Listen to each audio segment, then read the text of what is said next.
प्रभुं प्राणनाथं विभुं विश्वनाथं जगन्नाथनाथं सदानन्दभाजं भवद्भव्यभूतेश्वराभूतनाथं शिवं शङ्करं शम्भुमीशानमीरे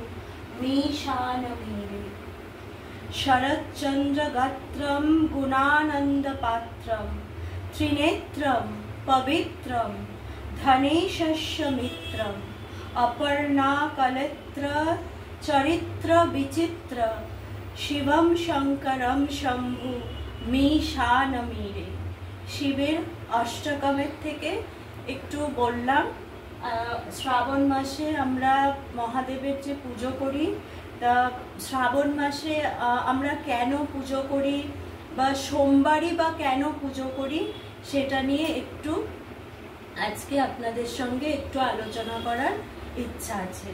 तो ये जे महादेव के आमरा जगतेर नाथ बोलছি, जगत नाथ नाथम सदानंद भाजम भवत भव्य भूतेश्वरा भूतनाथम।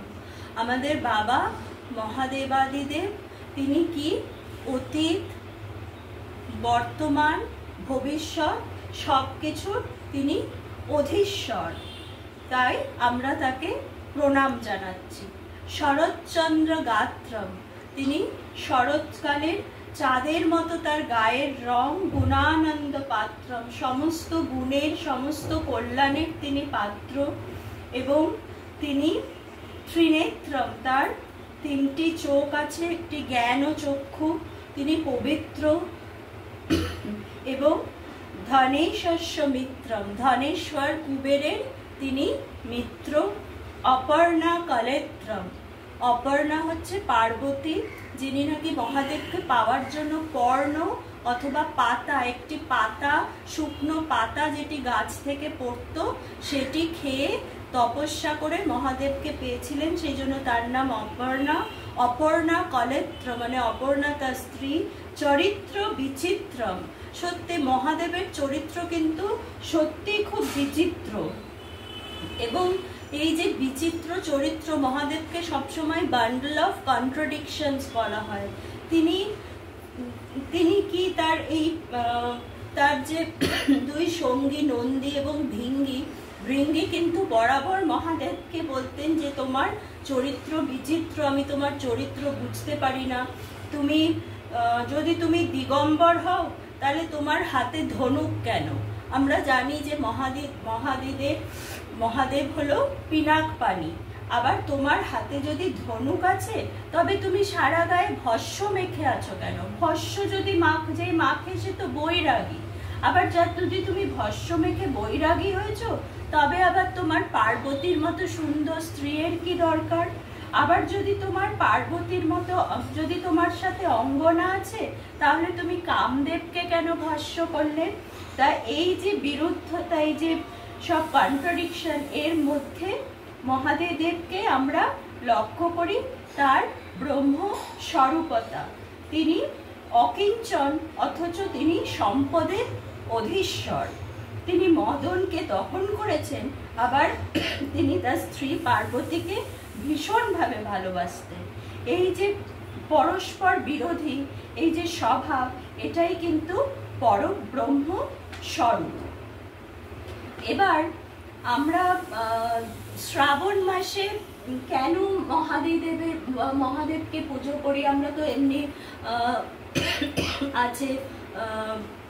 আছে শিবের পুজোর জন্য শিবরাত্রি আছে, নীলের উপোস করি আমরা, কিন্তু এই যে শ্রাবণ মাসে যে আমরা করি এই যে বিষ্ণু ভগবান, বিষ্ণু হলো শৃঙ্গার প্রিয়।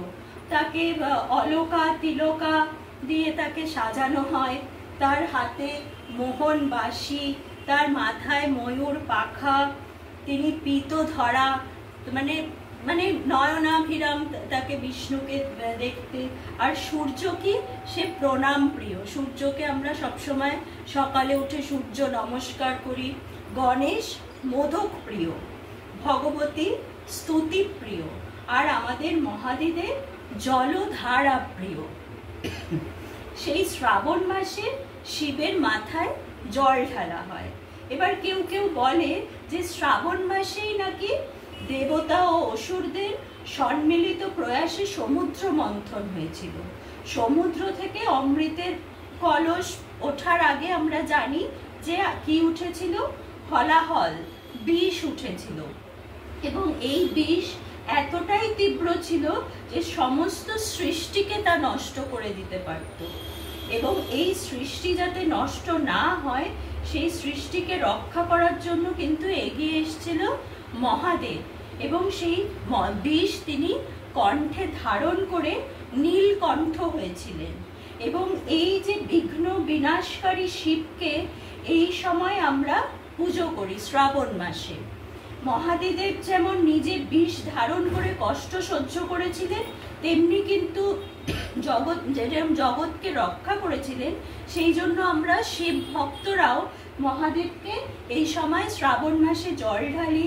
আবার ভক্তরা কি করে, পায়ে হেঁটে বাঁক নিয়ে দেবা, কেউ মাথায় করে জল নিয়ে তাকে শিবলিঙ্গে জল ঢালে।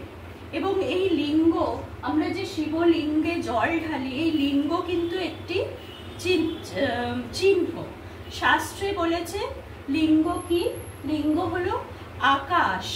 এই আকাশ কি, আকাশ অনন্ত অফুরন্ত।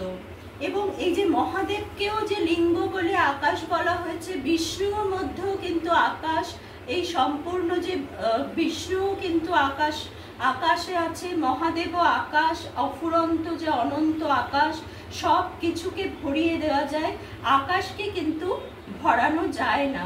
ঠিক তেমনি শিবকেও, শিবও অনন্ত, আর তিনি অনন্ত বলে সেই অনন্তের রূপ হচ্ছে এই শিবলিঙ্গ। আবার লিঙ্গ পুং জননেন্দ্রিয় বলতে পারি আমরা।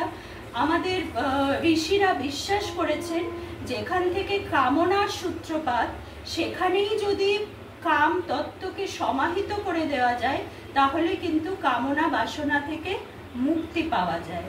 বারবার আমরা এই যে পৃথিবীতে আসছি যাচ্ছি, সংসার চক্রে থেকে আমরা এই যে কষ্ট পাচ্ছি, একবার মৃত্যু হচ্ছে, আবার আমরা নতুন জঠরে আসছি, এর থেকে মুক্তির পথ হলো শিবতত্ত্ব।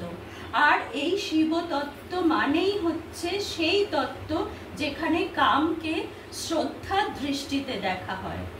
আর এই শিবলিঙ্গ অর্চনা যদি আমরা করি, তাহলে কিন্তু, যদি আমরা না করি শিবলিঙ্গের অর্চনা, তাহলে কিন্তু সমস্ত পূজা আমাদের নিষ্ফল হয়ে যায়। আবার আমরা সোমবারেই শিব পুজো কেন করি? শ্রাবণ মাসে তো পুজো করি বুঝলাম, সোমবারেই করি কারণ আমরা মহাদেবকে সোমবারে পুজো করি। কারণ কেউ কেউ বলেন যে পার্বতীর সঙ্গে শিবের বিয়ে হয়েছিল নাকি শ্রাবণ মাসে। তা শ্রাবণ মাস এই জন্যই খুবই গুরুত্বপূর্ণ মহাদেবের জন্য। ফলে এই যে কলসি ভরে জল আনেন ভক্তেরা, কেউ বাঁকে কেউ মাথায়, এ নাকি আসলে বিবাহের আগে এই যে জল সইতে যাওয়া তার অনুষ্ঠান। এই বয়ে আনা জল দিয়ে বর কনেকে ভক্তেরা মনের মতো করে স্নান করিয়ে দেয়। শিবের সঙ্গে পার্বতী বা উমা সপ্তাহে একদিন অবস্থান করেন, সেটি হলো সোমবার। সোম, এই যে কথাটা সোম, এই কথার মানে হলো উমার সঙ্গে শিবের অবস্থান। তাহলে সোম কথার মানে হলো উমার সঙ্গে শিবের অবস্থান। তাই সোমবারই শিবের মাথায় জল ঢালা হয়, অর্থাৎ শিবকে স্নান করানোর দিন। এই দিন আমরা ভক্তেরা শিব পার্বতীকে একসঙ্গে স্নান করিয়ে পূর্ণ অর্জনের চেষ্টা করি। এই জন্য শ্রাবণ মাসে সোমবারগুলো আমাদের জন্য এতটাই গুরুত্বপূর্ণ।